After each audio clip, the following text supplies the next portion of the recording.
Assalamualaikum warahmatullahi wabarakatuh. Selamat pagi, siang, dan malam teman-teman semua. So, friends, welcome to our podcast. Perkenalkan, nama saya Lazman sebagai host kalian dan teman saya Adli sebagai co-host kalian. Jadi untuk hari ini kita ada kedatangan tamu spesial. Kakak ini merupakan salah satu alumni dari SMIT Krok Kota Bengkulu. Dan juga kalau tahun-tahun sebelumnya itu dia ini pernah menjabat sebagai menteri ya? Iya, betul. Menteri dari Kementerian Riset dan Teknologi, serta terlibat dalam IRC sebagai ketuanya langsung. Kalau untuk teman-teman yang belum paham, belum mengetahui IRC itu apa sih? Jadi IRC itu ada kepanjangan, Iqra Research Club. Ini merupakan sebuah ekskul yang berjalan, jalannya itu ngebut banget. Sekiranya kamu punya Camry dan satunya ini Ferrari. Yang Camry ini mungkin ekskul lain, yang IRC ini sebuah Ferrari. Jadi anggotanya ini bisa dibilang banyak banget ya. Iya, pastinya dong. Kalau di tahun kakak ada berapa itu? Kalau di tahunku sendiri gabungan antara 3 angkatan itu kurang lebih 70 sampai 100 orang total. 70 sampai 100. Iya. Dan di tahun kami malah nambah lagi gitu. Wih, Bisa banyak lewat ya. dari 100-an malah. 120-an lebih mungkin. Dan yang pasti ngebuktiin ya kalau ekskul itu benar-benar ngebut gitu kan. Mungkin walaupun cuma nambah 20%, tapi mungkin bisa nunjukin kalau peningkatan itu benar-benar ada gitu Iya, kan. betul sekali. Dan juga kami juga berharap ya, pasti di tahun-tahun selanjutnya saya rasa juga bakal nambah-nambah lagi ya. Ya, mungkin bisa sampai 200 di tahun pastinya mungkin. 2026. Ya, bisa jadi satu angkatan lagi kan. Iya. Atau mungkin nanti satu sekolah jadi ekskul IRC gitu. Iya, karena kan kita tahu juga kan SMIT Iqra dikenal sebagai sekolah riset gitu Iya. kan. Pasti yang paling menonjol adalah risetnya gitu. Jadi maaf teman-teman, lupaan tadi. Kabar gembira juga pada bulan April ya kemarin ya. Iya, betul, bulan April. Dia dan teman satunya lagi itu ada Kak Asrof. Mereka berdua itu mendapatkan beasiswa dari siapa itu? Jadi kita dapat beasiswa Indonesia Maju bergelar gelombang pertama. Dari beasiswa Indonesia Maju. Iya, langsung dari Kementerian Pendidikan Tinggi. Ada gelombang pertama. Berarti ada gelombang keduanya juga. Iya, ada gelombang kedua juga. Terus juga kita ada beasiswa Garuda namanya. Ada gelombang 1 dan gelombang 2 juga. Dan alhamdulillahnya dari 2 gelombang tersebut, aku sama Asrof sama temanku dapat di gelombang pertama di beasiswa Indonesia Maju. Alhamdulillahnya gitu. Itu kalau di gelombang pertama itu ada berapa slot itu kira-kira? Kurang lebih untuk beasiswa Indonesia Maju ada 118 orang terpilih dari seluruh Indonesia. Itu gelombang 1 aja tadi? Iya, itu untuk gelombang pertama. Gelombang 2 lebih dikit atau sama aja itu slotnya itu? Kalau gelombang 2 kurang lebih sekitar segitu sih. Bisa ada penambahan sedikit, bisa jadi juga pengurangan sedikit. Karena juga kita nggak punya data tertulisnya langsung sih sebenarnya. Iya. Oh ya, maaf teman-teman. Kita lupa perkenalan tadi ya. Oh Kakaknya iya, siapa? betul. Boleh perkenalan dulu Kak, nama kakak siapa? Oke, jadi sebelumnya aku pengen ngucapin selamat pagi buat Lasman sama buat Adli. Oke, bahagia sekali diundang pagi-pagi gini ya. Iya. Kita bisa diskusi, sharing session. Terus rasanya senang banget bisa ketemu adik-adik dari sekolah yang dulu yang bisa dibilang aku dulu sekolah di sana. Meskipun udah jadi alumni, tapi aku tetap sering main ke sini gitu buat ketemu adik-adik, buat sharing-sharing. Terus perkenalkan teman-teman juga yang lagi nonton, nama aku Izdi Armadani, dan mungkin sebagian besar udah diperkenalkan sama Lasman tadi ya. Jadi tolong diingat ya teman-teman, nama kakak ini adalah kakak Izdihar Mahdani. Iya betul. Jadi kakak ini kan dulu pernah terlibat dalam IRC gitu kan ya.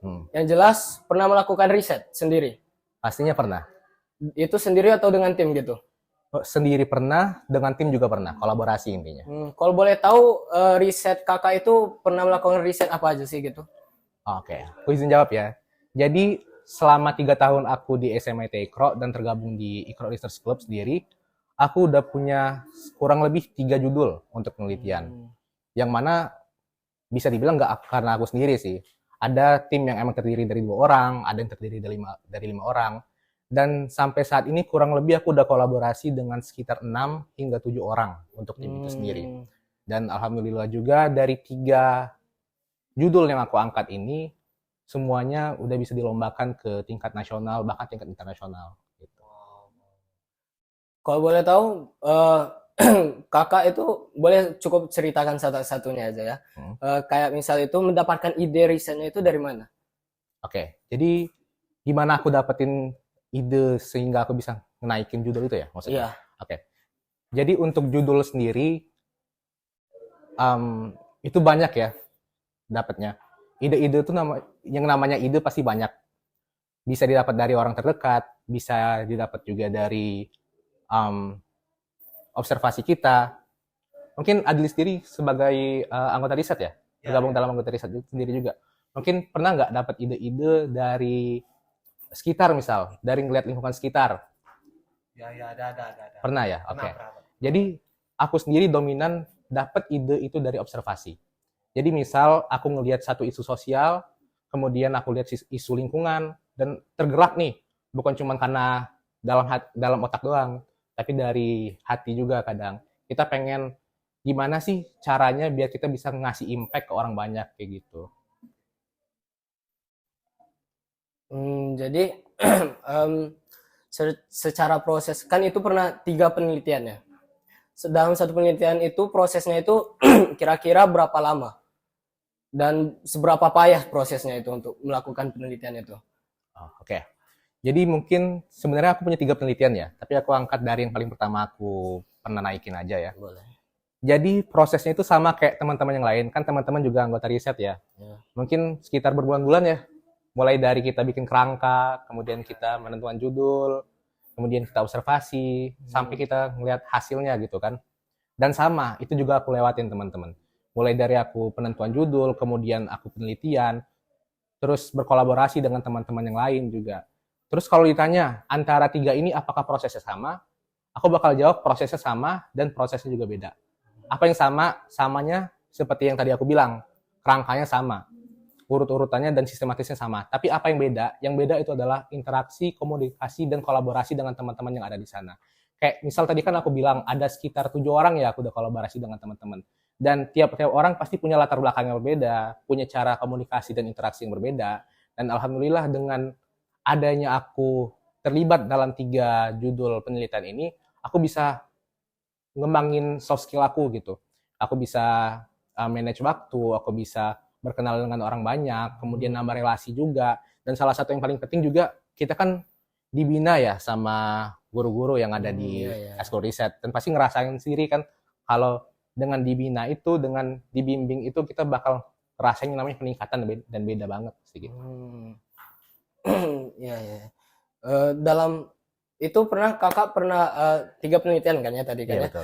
Pernah dapat juara nggak sih dari penelitian itu? Oke, kalau juara sendiri, alhamdulillah 3-3-nya dapat semua. Pernah dapat? Iya. Dan dari 3 penelitian ini juga nggak cuma di 3 lomba ya, maksudnya. Dengan 3 penelitian ini pernah aku ikutin di kurang lebih 5-6 lomba. Itu per satu penelitian atau emang 3-3-nya 5 gitu? Seingatku ya, karena agak lupa juga, karena kurang lebih 1 tahun itu 1 penelitian. Untuk tahun pertama itu aku ikutin di 1 lomba kalau nggak salah. Penelitian kedua itu aku ikutin 2 lomba. Kemudian penelitian ketiga itu 2-3 lomba kalau nggak salah. Kalau boleh tanya Kak, lombanya itu lomba-lomba apa aja ya Kak? Oke, kalau lombanya sendiri di bidang riset juga. Tapi emang kalau lomba di bidang riset kan ada sub bidangnya lagi kan. Kalau ditanya sub bidangnya apa, sub bidang yang aku ikutin itu di life science gitu. Salah satu lombanya itu opsi ya? Iya, salah satunya opsi. Kemarin kita sampai ke babak semifinal dapat. Ya. Jadi untuk kan dapat prestasi-prestasi banyak tadi 5-6. Dengan prestasi-prestasi itu emang dapat membantu dengan proses beasiswa kakak gitu? Atau nggak ada efeknya sama sekali? Oke. Jadi kalau ditanya apakah dengan aku melaksanakan penelitian ini bisa menunjang aku untuk bisa dapat beasiswa ini gitu ya? Oke, sebelumnya story dikit ya. Jadi beasiswa ini ada 2 tahap ya teman-teman. Jadi yang pertama itu tahap persiapan dan kedua itu adalah tahap bergelar. Nah, untuk penelitian ini sendiri, karena aku masuknya dari kelas 10 di Ikro Research Club ini, pastinya sangat-sangat membantu. Karena aku masuk di beasiswa persiapan itu ketika kelas 10 akhir, pas mau masuk kelas 11, dan jadinya pasti aku udah tergabung di Ikro Research Club. Dan kayak yang aku bilang tadi, dengan aku bergabung ke Ikro Research Club ini, aku belajar banyak hal gitu. Aku menjalin relasi juga, kemudian aku mempersiapkan soft skill supaya bisa lancar ketika wawancara, ketika persiapan beasiswa dan lain-lain kayak gitu. Dan pastinya sangat menunjang, hingga saat ini pun menunjang gitu. Iya, iya. Kalau boleh boleh ceritakan dikit saja ya. Proses beasiswanya itu gimana? Kayak misalkan beberapa orang itu kan butuh, yang jelas kalau masuk luar negeri itu kan butuh kayak SAT gitu, IELTS gitu. Kalau kakak gimana? Oke. Kalau ditanya persiapannya, ya relatif sama dengan teman-teman yang lain. Kemudian kalau aku bakal kasih info dulu juga ya. Persiapan beasiswanya itu udah mulai dari kelas 10 untuk aku sendiri.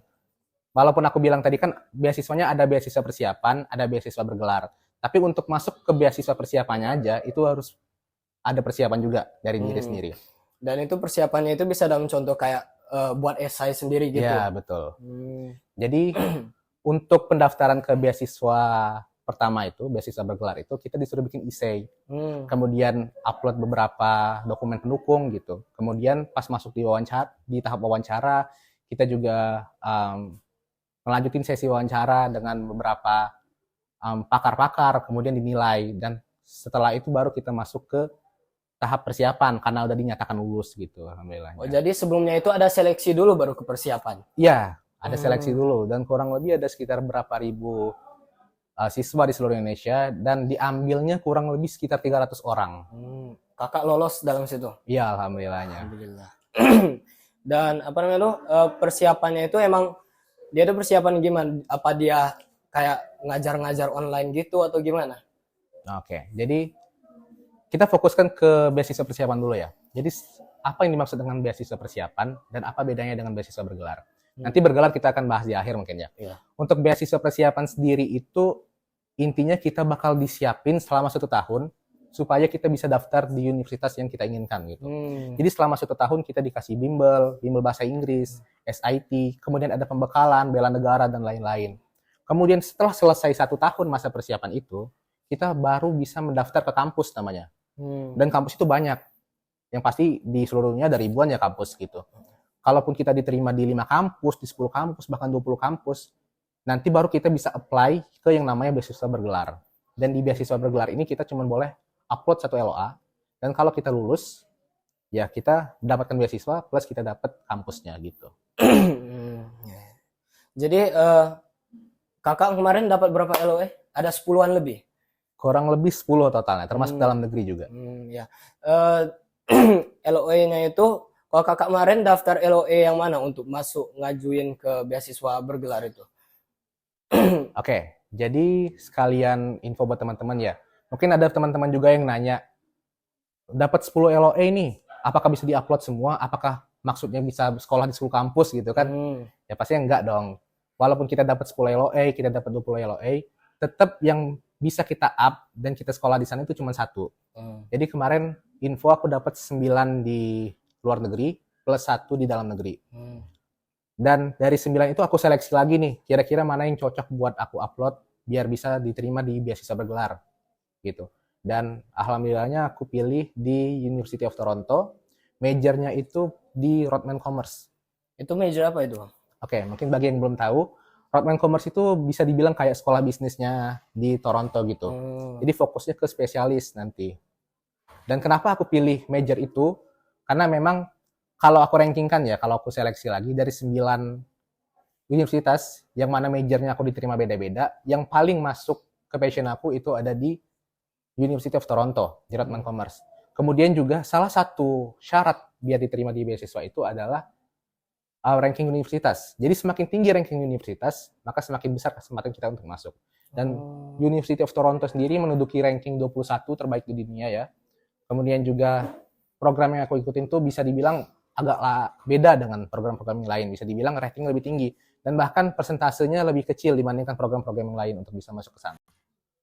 Berarti kampusnya itu dibebasin ya untuk memilih dari 10 kampus itu ya? Ya, dibebaskan untuk memilih. Jadi tinggal gimana nih strategi kita biar bisa milih antara 9 kampus itu mana yang pengen kita upload, mana yang kita pengen sekolah di sana kayak gitu.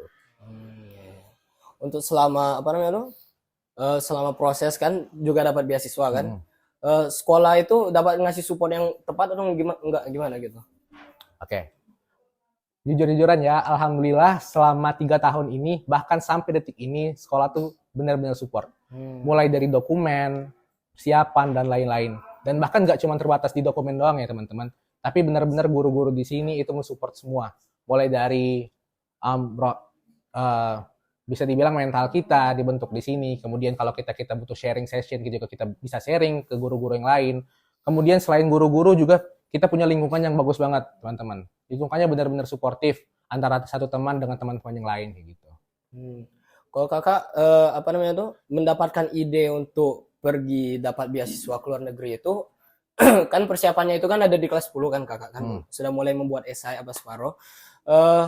Sudah memiliki ide saya mau ke luar negeri gitu, apakah dari SMP atau dari mana gitu, atau emang baru masuk SMA kayaknya saya mau masuk ke kuliah di luar negeri deh, atau gimana? Oke, mungkin teman-teman aku pengen cerita dikit ya, bisa panjang mungkin bisa pendek, tapi boleh nggak aku oversharing dikit misalnya? Boleh. Jadi cerita ya, aku 3 tahun SMP di luar provinsi Bengkulu, tepatnya itu di Kabupaten Bogor di Jawa Barat ya. Jadi selama 3 tahun di sana, aku emang dari SD itu pengen keluar gitu. Aku punya satu motivasi, aku pengen jadi orang yang lebih baik gitu. Aku pengen ngembangin apa yang belum ada dalam diri aku, dan selama 3 tahun di sana, aku ngerasa benar-benar dibentuk gitu. Jujur-jujuran aja teman-teman, selama 3 tahun di sana aku nggak terlalu aktif emang. Bisa dibilang orang yang malu, nggak terlalu menonjolkan diri, dan lain-lain. Tapi setelah selesai 3 tahun di sana, aku punya tekad. Banyak teman-temanku yang ngajakin buat lanjut ke SMA di sana, karena memang punya boarding school juga SMA-nya. Tapi aku lebih memutusin buat pindah ke sini. Dan mungkin teman-teman aku yang lain pada bertanya-tanya kenapa. Tapi aku jawabnya apa? Ini merupakan salah satu pilihan aku, salah satu strategi aku. Jadi ketika aku pulang ke sini, aku nggak pulang dengan badan doang. Tapi aku punya visi, aku punya motivasi. Aku pengen jadi yang terbaik gitu. Ini salah satu kata-kata yang diberikan sama orang tua aku ya. Dan aku ikutin sampai sekarang.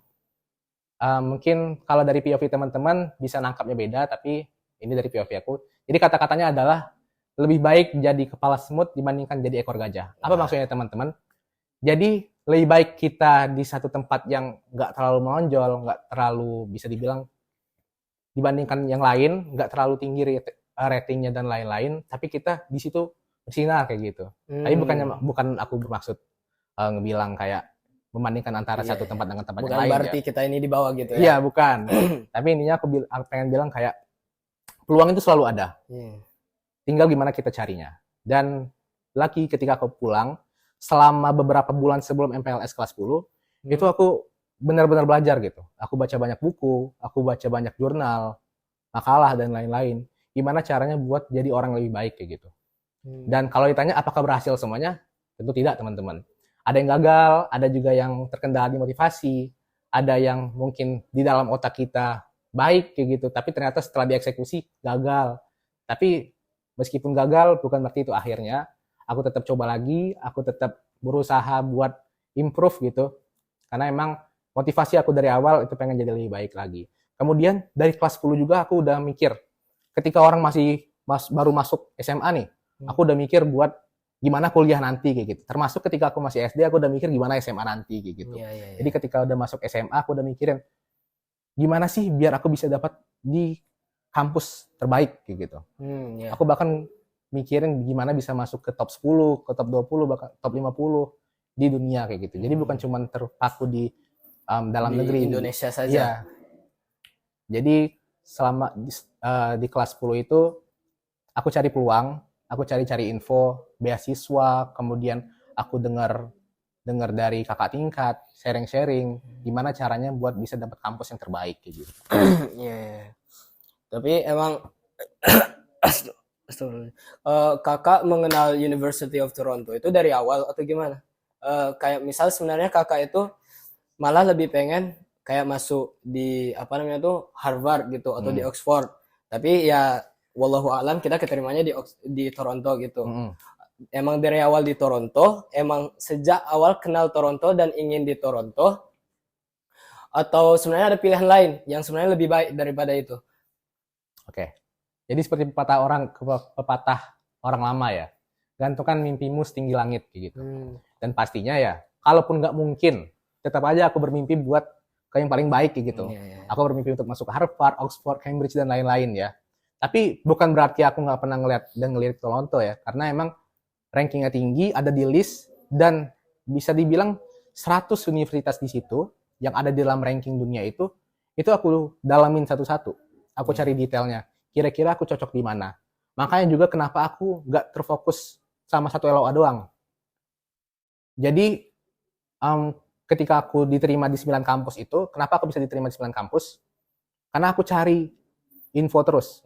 Aku cari peluang terus. Dari 100 kampus yang ada di dunia itu, aku daftarin yang mana yang cocok buat aku dan aku bisa daftar ke situ, aku daftar gitu teman-teman. Sebenarnya kalau misal dibilang amannya ya, ketika aku udah dapat 1 LOA atau 2 LOA, gak perlu kan cari LOA yang lain. Tapi kenapa aku masih cari LOA ketiga, keempat, bahkan sampai ke 9 kayak gitu? Karena ya tadi, cari peluang itu. Ambil aja. Selagi kita nggak bikin kita jatuh terbaring di rumah sakit, ya nggak ada salahnya kayak gitu kan. Untuk mencoba aja kayak gitu. Kemudian juga termasuk aku masuk di universitas dalam negeri. Mungkin teman-teman pada berpikir, aku nih udah dapat beasiswa gitu kan. Berarti aku nggak daftar SNBP dong, nggak daftar SNBT. Nggak. Jadi aku tetap daftar SNBP ya teman-teman. Kenapa itu alasannya itu? Oke, jadi alasannya balik lagi sama yang aku bilang tadi. Mencari peluang. Mencari peluang. Bukan berarti aku pengen ngambil hak orang lain ya. Bukan berarti aku mandang rendah dan lain-lain. Bukan. Tapi karena emang peluang itu diambil terus. Harus dicari. Karena ini emang pesan dari orang tua. Bahkan pesan dari nenek juga katanya. Bahkan orang tua pun mendukung gitu. Kalau di universitas di dalam negeri, kakak itu mau masuk di mana gitu? Kan tadi di luar negeri gitu kan. Nah sekarang di dalam negeri. Itu apa? Oke. Jadi pas SNBP kemarin aku ambil 2 pilihan. Pilihan pertama aku ambil ekonomi UI. Pilihan kedua aku ambil kedokteran UNIP. Mungkin pada tanya-tanya nih, kok duanya kayak bertolak belakang, satunya kesehatan, satunya ekonomi gitu kan. Karena emang fokus utama aku ketika kelas 12 itu adalah ekonomi. Termasuk juga kenapa aku ambil sekolah bisnis yang ada di Toronto, itu karena memang passionku di ekonomi. Tapi kenapa aku ambil kedokteran? Karena yang namanya tadi, peluang, cari yang terbaik gitu kan. Dan juga dari 9 LOA itu aku nggak cuma ngambil di ekonomi doang teman-teman. Ada juga yang aku ambil di engineering, kemudian juga aku ada ambil di bagian bahasa dan lain-lain kayak gitu. Tapi kalau misalnya ini ya, kan ada yang namanya chance peluang gitu kan tadi bilang kan. Kalau misalnya nggak keterima di ekonomi atau bisnis sebagai fakultas, sebagai pilihan jurusan, kakak lebih milih engineering atau kesehatan gitu untuk melanjutkan kuliah, atau malah mau ngambil gap year aja untuk coba cari peluang-peluang lain lagi ya, asalkan dia dalam ekonomi. Oke. Jadi tadi perbandingan antara engineering atau kesehatan ya? Iya. Kalau aku tetap bakal ngambil engineering. Kenapa? Karena engineering sendiri aku diterima di salah satu kampus yang top 100 juga. Kalau nggak salah top 50 sekian kalau nggak salah ya. Kampus apa itu? Di Monash University. Oh, itu di Australia ya? Iya, di Australia. Karena emang kalau ditanya ya, apakah aku bakal ngebet banget buat ngambil satu jurusan, pokoknya pengen di sini, gak pengen ubah. Itu enggak, teman-teman. Karena kenapa? Karena aku yakin, kalaupun kita masuk di satu jurusan yang kita emang nggak mau, kita nggak suka, tapi kita dalamin, pasti bakal jadi yang terbaik. Kalau kita niat, misal ya, aku nggak suka aksara Cina misal, tapi aku terpaksa untuk masuk ke jurusan aksara Cina. Tapi pasti aku dalamin. Aku cari cara gimana aku suka hal itu, gimana aku bisa improve diri aku dengan ngambil jurusan tersebut gitu. Jadi nggak harus banget, karena yang namanya hidup ya nggak sesuai rencana banget kayak gitu. Tapi sebenarnya itu motivasinya emang motivasi mau hidup di masa depan itu sehat secara ekonomi dan juga secara mental, atau misalnya ada motivasi lain gitu. Oke. Kalau ditanya motivasinya ya kenapa pengen sampai segininya gitu ya. Bener banget sama yang dibilang Lasman tadi. Gimana kesehatan ekonomi kita, kesehatan mental kita. Bukan berarti kita terlalu berorientasi pada dunia ya, terlalu berorientasi pada kesuksesan gitu. Enggak. Jadi intinya lakukan yang terbaik. Semuanya itu bonus. Ketika kita mendapatkan materi yang lebih, itu bonus. ketika kita mendapatkan kesehatan itu bonus, kita dapat relasi yang banyak itu semuanya bonus. Jadi yang penting adalah apa yang bisa kita lakukan, yang terbaik bisa kita lakukan, lakukan saja. Misal kita bisa cari beasiswa gitu kan, misal kalau kita bisa lakukan dibandingkan kita tidur aja, ya lakukan aja kayak gitu. Jadi emang kembali untuk mencari peluang-peluang itulah. Iya betul. Oke. Ali mau nanya apa tadi, Li? Oh, aku mau nanya gini. Kan kakak kan sudah dapat itu beasiswa ke luar negeri gitu-gitu kan. Nah, tips dari kakak itu apa sih? Kita juga mau penasaran gitu. Tips-tips dari kakak itu bisa kita terapkan gitu. Apa sih, Kak? Ya mungkin juga kita bingung. Kita kan ada beberapa orang di SMA Tekro juga kan, ya bisa dibilang terinfluence dari gerakan kakak. Jadi mau juga masuk ke luar negeri gitu. Dan mereka juga bingung, apa aja sih yang perlu disiapkan? Apa Inggris saya harus kayak, wow, benar-benar saya bisa native speaking gitu atau gimana? Kalau boleh tahu, kalau kakak itu secara belajar serius, misal kayak dalam satu hari, pokoknya 1 jam saya belajar bahasa Inggris, dan besoknya saya belajar matematika atau gimana? Kok boleh ceritakan prosesnya? Oke. Mungkin aku bakal ambil dari yang paling dasar ya. Buat teman-teman yang udah termotivasi atau mungkin teman-teman yang belum termotivasi. Jadi satu tips yang emang harus dipegang ya. Aku nggak bilang ini selalu benar, tapi alhamdulillah karena aku ikutin terus, bisa sampai di titik ini. Yang pertama itu adalah jangan pernah buang peluang yang ada di depan mata. Ketika ada peluang, maka ambil aja. Maka lakukan. Kalaupun kita bingung nih, kalau kita lakuin nggak ada manfaatnya untuk kita, ya lakuin aja. Selagi nggak bikin kita terbaring di rumah sakit, selagi nggak ngurangin nyawa kita, maka lakukan aja. Selagi dia nggak melanggar hukum juga lakukan aja. Kayak misal ada pendaftaran A, ada pendaftaran B, kita bingung nih, ngapain kita daftar? Nggak ada gunanya. Tapi ya daftar aja silahkan kayak gitu. Siapa tahu bisa jadi bisa menjadikan diri kita lebih baik lagi gitu. Sama satu lagi tadi apa pertanyaannya? Kayak misalkan siswa-siswi SMA Tekro kan emang nggak terlalu mengidolaisikan sih, lebih ke look up to abang ya, karena dapat banyak prestasi dan jelas sekarang dapat beasiswa ke luar negeri. Nah mereka itu yang jelas mau mengetahui keseharian kakak itu apa, kayak misal belajar gimana, dan cara termotivasi untuk belajar itu gimana. Oke. Jadi mungkin pada pengen tahu ya gimana aku ngehabiskan waktu dari mulai bangun tidur sampai tidur lagi gitu. Jadi ketika aku masih sekolah itu sama dengan teman-teman biasa ya. Aku belajar juga, aku sempat ambil bimbel dan lain-lain. Tapi ketika aku udah masuk program beasiswa itu mulai berubah tuh, sedikit berubah time development-nya. Karena ada kursus tambahan dari pihak beasiswanya, kemudian ada juga kegiatan-kegiatan. Kadang kita juga sering dipanggil ke Jakarta gitu buat pelatihan dan lain-lain. Tapi kalau ditanya seharian sampai titik ini, sebenarnya ya kalau ditanya aku nggak punya jadwal khusus. Yang penting kayak aku bilang tadi, lakukan aja. Yang penting jangan sampai kita terdistrak sama hal-hal yang emang nggak baik bagi kita. Dan kalau ada tugas, ya laksanakan pada saat itu. Nggak usah ditunda-tunda. Kalau misal ada email masuk gitu, maka selesaikan, langsung jawab. Dan juga mungkin teman-teman pernah dengar teori 4 kolom itu ya, yang delegasikan, kerjakan sekarang. Nah itu teman-teman bisa coba juga. Karena aku kerasa banget ketika aku udah ngebikin yang namanya skala prioritas, itu alhamdulillah tugas-tugas yang harus dituntaskan itu semuanya selesai. Meskipun ada tugas yang penting tabrak sama yang penting, karena aku udah mempelajari yang namanya skala prioritas, alhamdulillah tuntas dan tidak mengecewakan hasilnya begitu. Kemudian aku pengen ngasih satu tambahan lagi ya teman-teman. Balik lagi ke motivasi tadi. Gimana sih nemuin motivasi? Jadi motivasi itu bisa dibilang kalau aku ibaratkan kayak tungku teman-teman. Jadi ada kayu bakar, di atasnya ada masakan kita gitu. Jadi semangat itu harus dipantik dulu. Gimana supaya kayu itu bisa terbakar harus dipantik dulu. Kita cari tuh, gimana caranya biar semangat itu bisa terbakar kayak gitu. Apakah kita lihat dari orang lain, atau kita ngelihat dari sosial kita, mungkin kita pengen jadi lebih baik lagi gitu. Terus ketika api itu udah nyala, pasti bisa kecil lagi kan, bisa Iya, besar iya. juga. Nah disitulah support system kita berperan. Support system itu siapa aja, bisa orang tua, bisa teman terdekat, bisa guru-guru, dan lain-lain lagi. Kayak gitu. Iya, iya, iya. Berarti emang sebenarnya secara lingkungan kakak itu tersupport ya dari segala Alhamdulillah, aspek.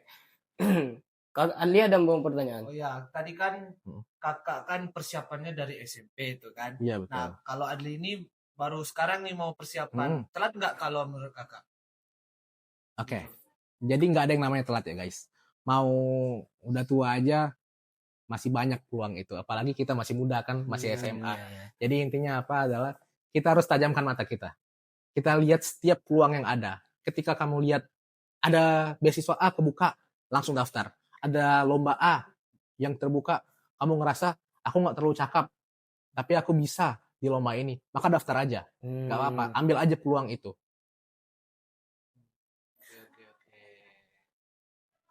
Oke. Jadi sebenarnya it's never too late to do anything ya. Iya. Iya, iya. Apa ya? Aku mau nanya apa tadi? Apa Dali? Ya, apa? Tadi Atau gini aja deh. Atau sebenarnya aku pengen banyak cerita ya teman-teman. Boleh. Ada sedikit cerita lah intinya selama perjalanan kayak gini. Aku pengen cerita lagi. Apa sih yang dimaksud jangan pernah ngebuang peluang di depan mata. Ambil setiap peluang yang ada di depan mata. Bahkan istilahnya kalau modal nekat aja kayak gitu. Iya, iya, iya. Aku pengen cerita. Ketika kelas 10 kemarin, itu aku langsung nyalon jadi ketua OSIS, teman-teman. Walaupun emang suaranya paling kecil, gak dapat support dan lain-lain, masih kaku banget. Dan kayak aku bilang tadi kan pas masih di SMP aku benar-benar malu kayak gitu kan. Di Tapi kelas 10 itu tadi. iya di kelas 10. Menyalonnya. Emang itu pada saat itu emang boleh kelas 10 untuk nyalon. Iya pada saat itu SMA itu memperbolehkan. Iya. Jadi lanjut lagi, pas itu aku masuk di kelas 10 aku langsung nyalon tuh. Istilahnya kayak bocah baru lahir gitu kan, nggak tahu Iya, iya, apa-apa. iya. Bahkan kakak-kakak kelas pada mandang sebelah mata kayak gitu kan, tahu apa dia. Bahkan dia kan baru masuk kayak gitu kan. Tapi aku tetap nekat. Dan di situ aku nggak ada motivasi pengen terpilih kayak gitu, emang nggak ada. Aku sengaja modal nekat aja, pengen ngembangin kemampuan aku kayak gitu. Oh, iya. Dan alhamdulillah, tahu nggak teman-teman, karena satu modal nekat itu, akhirnya aku terpilih sebagai Menteri Kemenristek. Oh. Dan bahkan 2 periode. Kemudian juga gara-gara modal nekat itu, aku ngerasakan perbedaan yang benar-benar berbeda banget dari diri aku. Aku jadi bisa ngomong, setidaknya bisa ngomong aja gitu. Yang mana saat itu ngomong kaku banget, nggak bisa apa-apa. Tapi setelah aku ikut debat, ikut wawancara pada saat OSIS, pada saat pencalonan ketua OSIS itu, benar-benar sebuah atmosfer yang berbeda sih, bisa dibilang kayak gitu. Apa sih yang buat itu menguatkan kakak itu untuk bisa dari kelas 10 nih menyalonkan ketua OSIS itu, apa yang membuat kakak terkuat untuk berdebat sama kakak-kakak kelas gitu? Oke. Balik lagi ke motivasi diri aku tadi ya. Aku pengen ngambil peluang yang ada di depan mata. Meskipun itu modal nekat. Karena aku yakin mau senekat apapun, mau senggak linear apapun, pasti itu bakal ngasih efek ke kita. Dan ya kayak yang aku rasain sekarang, aku ngerasa efeknya benar-benar kerasa gitu, benar-benar mujarab gitu. Meskipun dari modal nekat, alhamdulillah Allah kasih kesempatan aku buat bisa ngembangin skill-skill aku. Alhamdulillahnya begitu. Tapi sebenarnya waktu kayak waktu wawancara atau perdebatan dengan kakak kelas itu, kakak sebenarnya ngerasain nggak kayak aduh panik banget, nampaknya mereka lebih baik dari kita gitu. Iya, pernah ngerasain gitu? Atau sebenarnya kakak chill, calm, easy banget gini gitu? Oke, jujur deg-degan banget.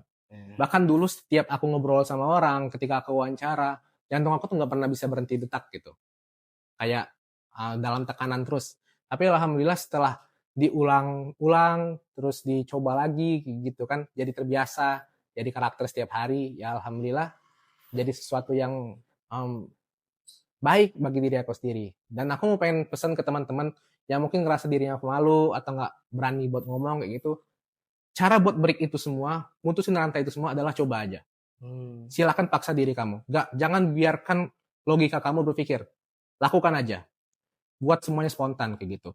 Istilahnya kalau kamu nggak pernah bertanya dalam suatu forum, angkat tangan aja, paksa aja. Gak perlu kamu berpikir 10 menit, 20 menit, 30 menit untuk bertanya. Tapi laksanakan saja. Kayak gitu. Karena pasti, aku jamin pasti ada yang berbeda dari kalian ketika kalian udah melaksanakan itu.